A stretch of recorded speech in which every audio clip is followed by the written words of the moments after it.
YSM news బులెటిన్ల ముందుగా headlines చూద్దాం.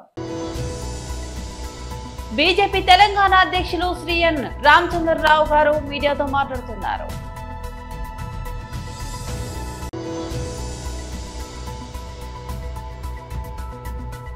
కరీంనగర్లో బీఆర్ఎస్ నాయకుల press meet.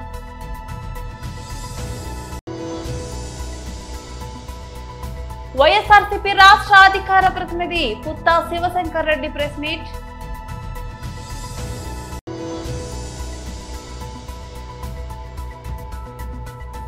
Rahul Gandhi arrest, ఢిల్లీలో హై టెన్షన్. బీజేపీ తెలంగాణ అధ్యక్షులు శ్రీ ఎన్ రామచంద్రరావు గారు మీడియాతో మాట్లాడుతున్నారు. స్వాతంత్ర దినోత్సవంగా మనం జరుపుకునేటటువంటి ఒక నేపథ్యంలో గత 5 సంవత్సరాల నుంచి, అంటే ఇది 6వ సంవత్సరం, యావత్ భారతదేశంలో హర్ ఘర్ తిరంగా అనేటువంటి కార్యక్రమం భారత ప్రభుత్వం ద్వారా పిలుపు ఇచ్చిన మేరకై దాదాపు అన్ని రాష్ట్రాల్లో ఈ హర్ ఘర్ తిరంగా ఒకవైపు ప్రభుత్వాలు, అదేవిధంగా స్వచ్ఛంద సంస్థలు, రాజకీయ దళాలు, మరి ఇతర సంస్థలన్నీ కూడా, విద్యార్థులు, విద్యా సంస్థలు అన్నీ కూడా ఈ కార్యక్రమం చేస్తూ ఉన్నారు. మరి ఇది 6వ సంవత్సరం హర్ ఘర్ తిరంగా కార్యక్రమం. హైదరాబాద్ అదేవిధంగా తెలంగాణలో కూడా పెద్ద ఎత్తున ఈ హర్ ఘర్ తిరంగా కార్యక్రమాన్ని చేయాలని చెప్పి కూడా నిశ్చయించడం జరిగింది నరేంద్ర మోదీ గారు, అదేవిధంగా భారత ప్రభుత్వం పిలుపుకై.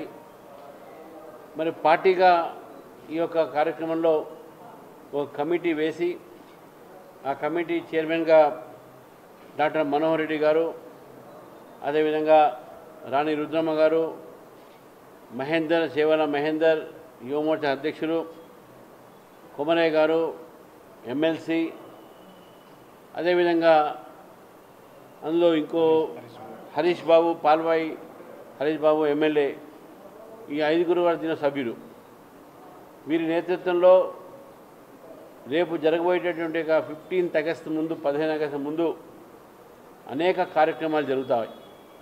ఒకటి తిరంగా ర్యాలీ, అంటే మన సైకిళ్ళ మీద, మోటార్ సైకిల్ ర్యాలీ, నడుచుకుంటూ, ఇది 14వ తారీఖు వరకు ఈ తిరంగా ర్యాలీ జరుగుతుంది. అది కాక దాదాపు 40 లక్షల ఇళ్లపైన, 40 లక్షల ఇళ్లపైన భారతదేశం జెండా మనం ఎగరేయాలి. దాని తర్వాత 15వ తారీఖు సాయంకాలం పూట దాన్ని మళ్ళీ లాంఛనంగా దాన్ని మళ్ళీ తీసేయాల్సిన అవసరం ఉంటుంది. కాబట్టి అది కూడా తీసేయాల్సిన అవసరం ఉంటుంది. మరి ఈ హర్ ఘర్ తిరంగా ఏదైతే మనము కార్యక్రమం తీసుకున్నామో, ఇందులో 40 లక్షల ఇళ్ల మీద జెండాలు ఎగరేయడము, అన్ని మండలాల్లో, తర్వాత విద్యా సంస్థల్లో ఈ తిరంగా ర్యాలీ చేయాలని చెప్పి నిర్ణయము. తర్వాత 15వ ఆగస్టు తారీఖు నాడు కూడా జెండా ఎగరేసిన తర్వాత కూడా ఈ యొక్క తిరంగా ర్యాలీలు చేయాలని చెప్పేసి కూడా నిశ్చయం జరిగింది.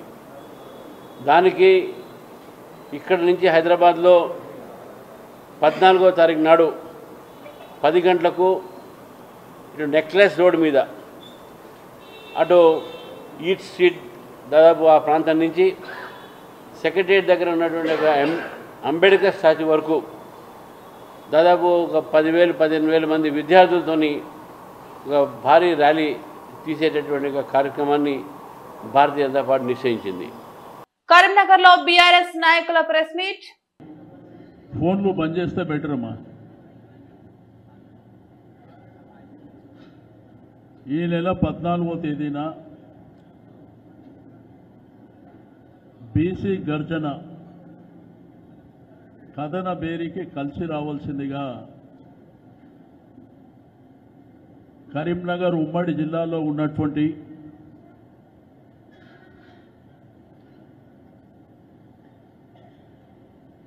కరీంనగర్, జగిత్యాల్, పెద్దపల్లి, సిరిసిల్ల జిల్లాల నుండి బీసీ బిడ్డలకు, బీసీ సంఘాలకు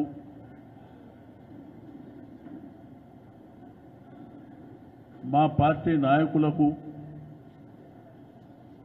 బీసీ ప్రొఫెసర్లకు, మేధావులకు అందరికీ రావాల్సిందిగా మీ అందరి తరపున మా అందరి పక్షాన ఆహ్వానం పలుకుతా ఉన్నాం. ఎందుకంటే రాష్ట్రంలో ఏం జరుగుతుందో మీకు బాగా తెలుసు. కాంగ్రెస్ ప్రభుత్వం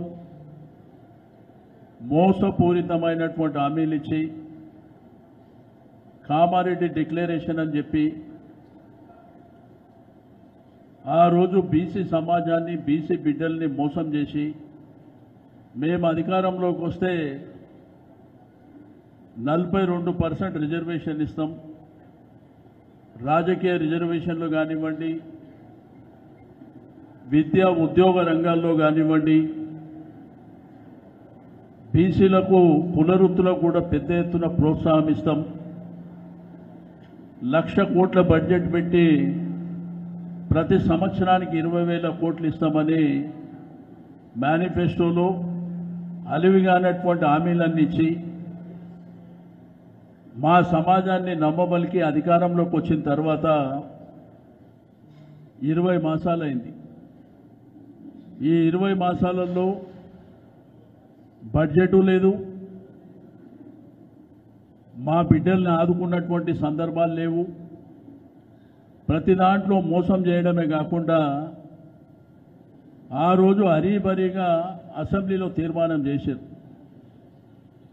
42% రిజర్వేషన్ల కోసం తీర్మానం చేసినప్పుడు మేము ఆ రోజే నేను గంగుల కమలాకర్ గారు అసెంబ్లీలో మాట్లాడినాం. ఇది గతంలో ఎన్టీ రామారావు గారు తీర్మానం చేసిర్రు, వైఎస్ రాజశేఖర రెడ్డి గారు తీర్మానం చేసిర్రు, కేసీఆర్ గారు తీర్మానం చేసిర్రు. ఈ తీర్మానం అయిన తర్వాత 9th షెడ్యూల్లో పెట్టాలంటే కేంద్ర ప్రభుత్వం ఒప్పుకుంటలేదు, మీదంతా డ్రామా అని చెప్పి చాలా స్పష్టంగా చెప్పినాం. వైఎస్ఆర్సీపీ రాష్ట్ర అధికార ప్రతినిధి పుత్తా శివశంకర్ రెడ్డి ప్రెస్ మీట్. దాన్ని ప్రశ్నించినటువంటి మీడియాని, వైఎస్ఆర్ కాంగ్రెస్ పార్టీని ఎదుర్కోలేక ఎదురుదాడి చేయడము. ఈరోజు ఆయన రవాణా శాఖ మంత్రి, ఏదో పేరుందబ్బా, ఆయన పేరు మొదటిసారి గెలిచాడు కదా, మొదటిసారి మంత్రి అయ్యాడు, రాంప్రసాద్ రెడ్డి అంట. ఆయన సాక్షి మీద ప్రెస్ మీట్ పెట్టి సాక్షి ఏ చెప్పినా కూడాను జనాలను మంచి చేస్తాము, అక్క చెల్లెమ్మలకు మేలు చేస్తాము, గత ప్రభుత్వం ఆర్టీసీ విచ్ఛిన్నం చేసింది అని ఏదో పెద్ద పెద్ద మాటలు మాట్లాడుతున్నాడు. మొదటిసారి కదా ఎమ్మెల్యే, మొదటిసారి మంత్రి.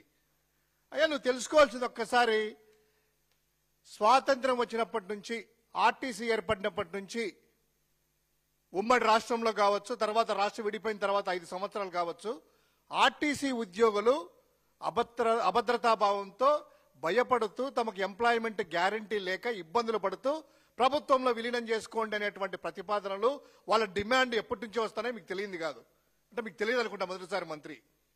అటువంటిది మీ చంద్రబాబు నాయుడు గారు 3 సార్లు ముఖ్యమంత్రిగా ఉన్న ఉమ్మడి రాష్ట్రంలో కావచ్చు, విడిపోయిన తర్వాత కావచ్చు, ఆర్టీసీ కార్మికుల వాళ్ళు కానీ, ఆర్టీసీ డ్రైవర్లు కానీ, ఆర్టీసీ సంస్థ గురించి కానీ పట్టించుకున్నట్టు దాఖలాలు లేవు. కానీ మొట్టమొదటిసారిగా జగన్మోహన్ రెడ్డి గారు మొదటిసారి ముఖ్యమంత్రి అయితానే 2019 నవంబర్లో ఆర్టీసీని, ఆ సంస్థని ప్రభుత్వంలో విలీనం చేస్తూ 52,000 పైచిల్లుకున్నటువంటి ఆర్టీసీ ఉద్యోగులను ప్రభుత్వ శాశ్వత ఉద్యోగాలుగా కల్పించడమే కాకుండా సంవత్సరానికి 300 కోట్లు భారం పడుతుంటే దీనివల్ల చిరునవ్వుతో స్వాగతించాము. ఆ యొక్క వారి యొక్క కళ్ళలో ఆనందం మాత్రమే జగన్మోహన్ రెడ్డి గారు చూశారు. అదేవిధంగా 2018-19కి సంవత్సరానికి 961 కోట్లు నష్టాల్లో 2019 నవంబర్ వరకు దగ్గర 7,629 కోట్ల రూపాయలు ఆర్టీసీకి బకాయిలు ఉండే. అంటే ఆ సంస్థ ఆల్మోస్ట్ మూసేసే స్థితిలో ఉన్నటువంటి సంస్థని ఆర్టీసీలోని ప్రభుత్వంలో విలీనం చేసుకొని వారికి పూర్తిగా భద్రత కల్పించినటువంటి ప్రభుత్వం వైఎస్ఆర్ కాంగ్రెస్ పార్టీది. మీరు ఏదో నోటికొచ్చినట్టో, ఏదో మీరు చెప్పినట్టు అమలు చేయలేక సాక్షి మీదనో, వైఎస్ఆర్ కాంగ్రెస్ పార్టీ మీదనో, ఇతర మీడియా సంస్థల మీదనో మీరు ఫైర్ అయితే దానివల్ల ఉపయోగం ఏమీ ఉండదు.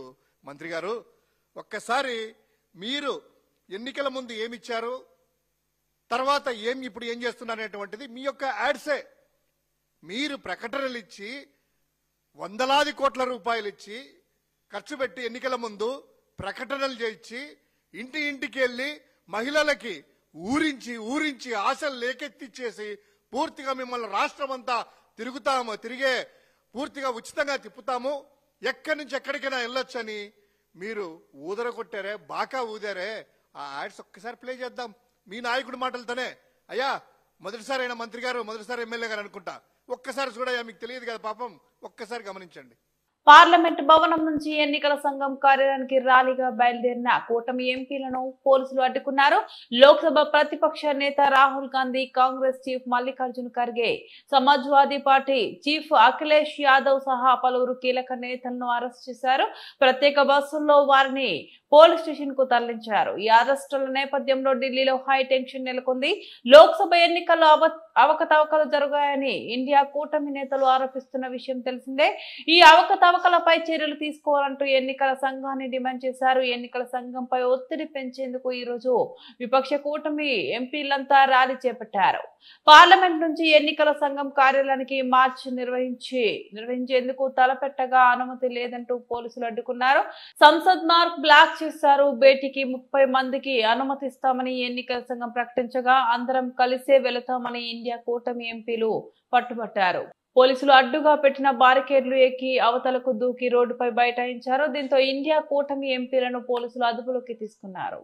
రాష్ట్ర గౌడ కార్పొరేషన్ చైర్మన్ వీరంకి వెంకట గురుమూర్తి ఆధ్వర్యంలో రాష్ట్ర ముఖ్యమంత్రి చంద్రబాబు నాయుడు చిత్రపటానికి పాలాభిషేకం చేసిన నూజివీడు నియోజకవర్గ కల్లుగీత కార్మికులు నూజివీడు బస్టాండ్ వద్ద సర్దార్ గౌతు లచ్చన్న విగ్రహానికి పూలమాల వేసి నివాళులర్పించిన గౌడ సంఘం నేతలు, కార్మికులు రాష్ట్రంలో మద్యం దుకాణాల్లో, బార్లలో 10% దుకాణాలను కల్లుగీత కార్మికులకు అందించిన ఘనత ముఖ్యమంత్రి చంద్రబాబు నాయుడుకే దక్కుతుందని, కుల వృత్తులకు సంబంధించి 50 సంవత్సరాలకే పెన్షన్ అందించడంతో పాటు చంద్రబాబు నాయుడు ఆదరణ పథకంలో పనిముట్లను అందించారని, కల్లుగీత కార్మికులు ప్రమాదవశాత్తు మృతి చెందితే 5 లక్షల ప్రమాద బీమా సబ్సిడీ అందించడంతో పాటు తాడి చెట్టు పన్ను రద్దు చేసిన ఘనత చంద్రబాబుకి దక్కుతుందన్నారు. కరోనా సమయంలో కళ్ళు గీసుకుంటున్న కార్మికులపై తమ అక్రమ కేసులు బనాయించారని, మా బీసీ బిడ్డ అమర్నాథ్ గౌడ్ ని అతి కిరాతకంగా వైసీపీ ప్రభుత్వం హత్య చేయించిందని, బీసీ నాయకులైన తోట చంద్రయ్యను జై చంద్రబాబు అన్నందుకు అత్యంత కిరాతకంగా పీక కోయించారని, సర్దార్ గౌతు లచ్చన్న మనవరాలు రైతు శిరీషను వైసీపీ ప్రభుత్వం మానసికంగా వేధించిందని, వైసీపీ ప్రభుత్వంలో మంత్రిగా పనిచేసిన జోగి రమేష్ మా జాతికి ఏం చేశారని ప్రశ్నించిన వీరంకి వెంకట గురుమూర్తి.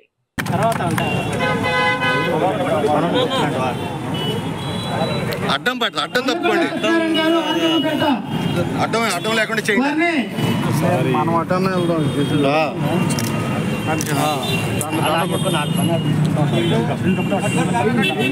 ఎవరున్నారు ఇంకా అంతే ఇంకొకళ్ళు నువ్వు రానా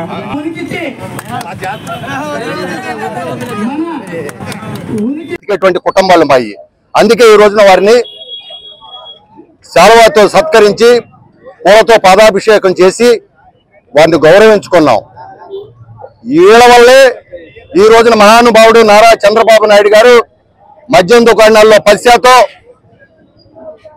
అదేవిధంగా బారుల్లో 10% వాటా ఇచ్చినందుకు వారికి ఈ రోజున మా గీత కులాలకి అండాదండ అయినటువంటి డాక్టర్ సర్దార్ గౌతు లచ్చన్న గారి నీడలో నారా చంద్రబాబు నాయుడు గారు మా దేవుడు, ఆయనకి మేము పాలాభిషేకం చేశాం. ఎందుకంటే ఆనాడు మహానుభావుడు నందమూరి తారక రామారావు గారు వచ్చిన తర్వాతే బీసీల గురించి ఆలోచించి స్థానిక సంస్థల్లో ఆ రోజున 20% రిజర్వేషన్ ఇచ్చారు. చంద్రబాబు నాయుడు గారు దాన్ని 33% చేశారు. నారా చంద్రబాబు నాయుడు గారు మాకు మా కులాలకి అండాదండగా ఉన్నారు. ఎందుకంటే కుల వృత్తిని ప్రోత్సహించడంతో పాటు మా బిడ్డలను విద్యాపరంగా ముందుకు తీసుకెళ్లినటువంటి దేవుడు చంద్రబాబు నాయుడు గారు. ముఖ్యంగా కుల వృత్తికి సంబంధించి 50 ఏళ్లకే మేము ఆనాడు చంద్రబాబు నాయుడు గారు పెన్షన్ ఇచ్చారు మాకు. అంతేకాకుండా ఎవరికైనా అపాయం జరిగితే చంద్రన్న బీమా కింద 5 లక్షల రూపాయలు ఇచ్చారు. అదేవిధంగా మాకు కుల వృత్తిలో తాడి చెట్టు పన్ను ఉండేది, ఆ పన్నును రద్దు చేశారు. ఆదరణ పథకం కింద 1,00,000 మందికి సైకిళ్ళు కానివ్వండి, మోకులు కానివ్వండి, బిందులు కానివ్వండి, 10,000 నగదు కానీ ఆ రోజున ఇచ్చారు ఆదరణ కింద. అంతేకాకుండా గీత కార్పొరేషన్ ద్వారా 100 కోట్ల రూపాయలు, 1 లక్ష రూపాయలు సబ్సిడీ, 1 లక్ష రూపాయలు రుణాలు ఇచ్చారు. ఈ విధంగా మమ్మల్ని ఎప్పుడు కూడా ప్రోత్సహిస్తా ఉన్నారు. కానీ ఈ జగన్మోహన్ రెడ్డి 5 ఏళ్లలో 10 లక్షలు ఇస్తా అన్నాడు. గీత కార్మికులు ఎవరైనా పడిపోతే 10 రూపాయలు ఎక్కడైనా ఇచ్చాడు రాష్ట్రంలో ఎవరు చెప్పానండి? అదేవిధంగా ఏ బీసీ కార్పొరేషన్ ద్వారా కానీ, గౌడ కార్పొరేషన్ ద్వారా కానీ, గీత కార్పొరేషన్ ద్వారా కానీ 1 రూపాయి ఎక్కడైనా ఇచ్చాడా అని చెప్పి నేను అడుగుతా ఉన్నా. 1 రూపాయి ఇవ్వకపోగా ఏదైతే కరోనా టైంలో కళ్ళు గీసుకుంటే సొమ్మేం పోయిందండి, అక్రమ కేసులు పెట్టారండి మా జాతి కళ్ళు గీత కార్మికుల మీద. ఆ విధంగా మేము వాళ్ళు ఒకటే ఛాలెంజ్ చేస్తున్నాం, ఏదైనా చేస్తే గీత కార్మికులకి తెలుగుదేశం పార్టీ కూటమి ప్రభుత్వం మాత్రమే చేసింది. వైసీపీ ప్రభుత్వం వాడుకున్నారు తప్పితే బీసీలు ఎక్కడా కూడా అనగదొక్కేశారు. మా నిధులు దారి మళ్ళీ ఇచ్చేశారు. మా బీసీ బిడ్డ అమర్నాథ్ గౌడ్ని కిరాతకంగా తన హక్కు నేర్పించిన అడిగినందుకు పెట్రోల్ పోసి నడు రోడ్డు మీద గోని సంచిలో చుట్టి బతికొండగానే మా వృత్తిని ప్రోత్సహిస్తూ, మా వృత్తిని గౌరవిస్తూ మాకు హక్కు కల్పించిన బ్రాందీ షాపుల్లో చంద్రబాబు నాయుడు గారి కూటమి ప్రభుత్వం, బారుల్లో హక్కు కల్పించింది చంద్రబాబు నాయుడు గారి కూటమి ప్రభుత్వం. ఖచ్చితంగా రాబోయేటువంటి రోజుల్లో మళ్ళీ ఆదరణ పథకం వస్తుంది. ఈసారి మా గౌడ బిడ్డలకి సైకిల్ కాదు, మోటార్ సైకిల్ ఇప్పిస్తాం, మోటార్ సైకిల్ ఇప్పిస్తాం. ఈ చంద్రన్న మాట, చంద్రన్న మాటే మా మాట. ఆనాడు రామన్న మమ్మల్ని ఆదుకుంటే ఈ రోజు చంద్రన్న మమ్మల్ని ప్రోత్సహిస్తా ఉన్నారు.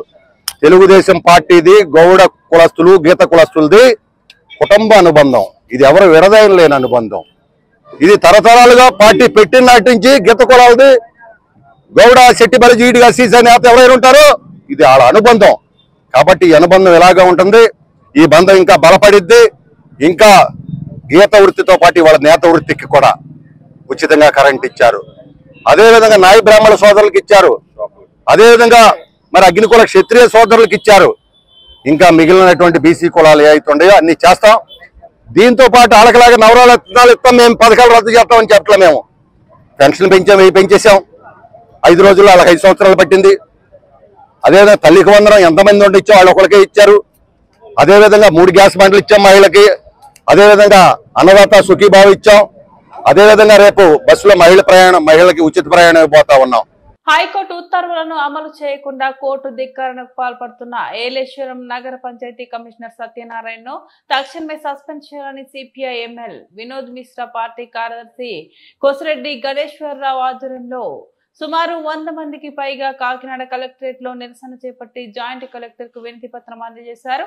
ఈ సందర్భంగా ఆయన మీడియాతో మాట్లాడుతూ ఏలేశ్వరంలో గొల్లల మెట్టనందు ప్రభుత్వ భూమి సర్వే నెంబర్ 92/1లో 10 సెంట్ల భూమిని ఒక వ్యక్తి ఆక్రమించి భవన నిర్మాణం చేపట్టడంతో పాటు కొంతమంది అధికార పార్టీ నేతలు చెరువులు ఆక్రమించి నిర్మాణాలు చేపడుతున్న కమిషనర్ సత్యనారాయణ ఏమీ పట్టనట్టు వ్యవహరిస్తున్నారని ఆరోపించారు. ఈ కార్యక్రమంలో సిపిఐ ఎమ్మెల్యే మహిళా సంఘం జిల్లా నాయకురాలు గండేటి నాగమణి, గుమ్మడి పాదాలమ్మ, కందుల వరలక్ష్మి, ఆదివాసీ గిరిజన సంఘం రాష్ట్ర కార్యదర్శి రెడ్డి ఆనందపాల్, ఆదివాసీ గిరిజన సంఘం రంపచోడవరం డివిజన్ నాయకులు నాగులపల్లి అర్జునుడు, సోమల కొసలవల్లి, కొండలరావు, బొండు వీరబాబు, కందుల కృపాప్రసాద్, నాగులపల్లి శంకురు, దొమ్మేటి లక్ష్మి, తిరుమల అజ్జమ్మ తదితరులు పాల్గొన్నారు.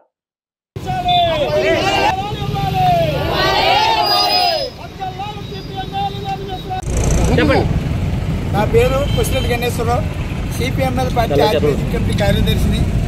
ఏలేశ్వరంలో కమిషనర్, నగర పంచాయతీ కమిషనర్ ఎవరైతే ఉన్నారో ఆయన ఒక బిల్డింగ్ విషయంలో ఆయన పట్టించుకోకుండా పర్మిషన్ లేకపోయినా సరే అప్పుడు బిల్డింగ్ కట్టేస్తూ ఉంటే ఆ యొక్క ప్రభుత్వ పంట భూమి అది 10 సెంట్ల భూమిలో మొత్తం అతను కట్టేస్తా ఉన్నాడు. దాని మీద హైకోర్టు నుంచి కూడా ఆర్డర్ తేవడం జరిగింది. హైకోర్టు నుంచి ఆర్డర్ వేస్తే ఈ యొక్క కమిషనర్ ఆ యొక్క లాజిస్టిక్ పెట్టి లంచం తీసుకుని అక్కడ డబ్బులు తీసుకుని అలా పట్టించుకోకుండా మొత్తం అతను బిల్డింగ్ కట్టేదాకా నిర్లక్ష్య వైఖరి చేస్తున్నాడు.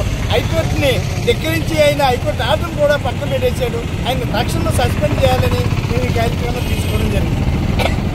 అలాగే 92 సర్వే నెంబర్ 100లో జరిగినటువంటి ఈ సంఘటనపై తక్షణ చర్యలు తీసుకోవాలని కలెక్టర్ గారి కార్యాలయం వద్ద కార్యక్రమం నిర్వహించడం జరుగుతుంది. అలాగే నగర పంచాయతీకి ఎదుర్కొంటూ ఉన్నటువంటి 43 సర్వే నెంబర్లో అక్కడ 22 ఎకరాల 78 సెంట్లు చెరువు ఏదైతే ఉందో నగర పంచాయతీకి ఎదుర్కొంటా ఆ చెరువు చుట్టూ ఇల్లు కట్టేస్తూ ఉంటే అక్కడ నగర పంచాయతీ కమిషనర్ చూడనట్లుగా వ్యవహరిస్తున్నారు. అక్కడ రెవెన్యూ అధికారులు కూడా కనీసం పట్టించుకోలేదు. ఇలాగ ప్రభుత్వ భూమి ఇలాగ కబ్జాకు గురవుతూ ఉంటే సుప్రీంకోర్టు జీవో ఇచ్చింది. 188 జీవో ప్రకారంగా అవన్నీ తొలగించాలని సుప్రీంకోర్టు జీవో ప్రకారంగా హైకోర్టు కూడా చెప్పడం జరిగింది.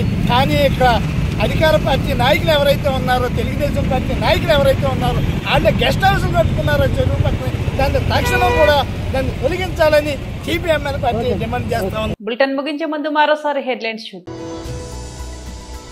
బీజేపీ తెలంగాణ అధ్యక్షులు శ్రీ ఎన్ రామచంద్రరావు గారు మీడియాతో మాట్లాడుతున్నారు.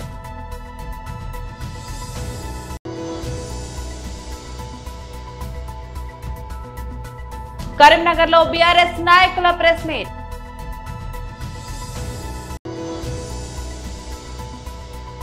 వైఎస్ఆర్సీపీ రాష్ట్ర అధికార ప్రతినిధి పుత్తా శివశంకర్ రెడ్డి ప్రెస్ మీట్.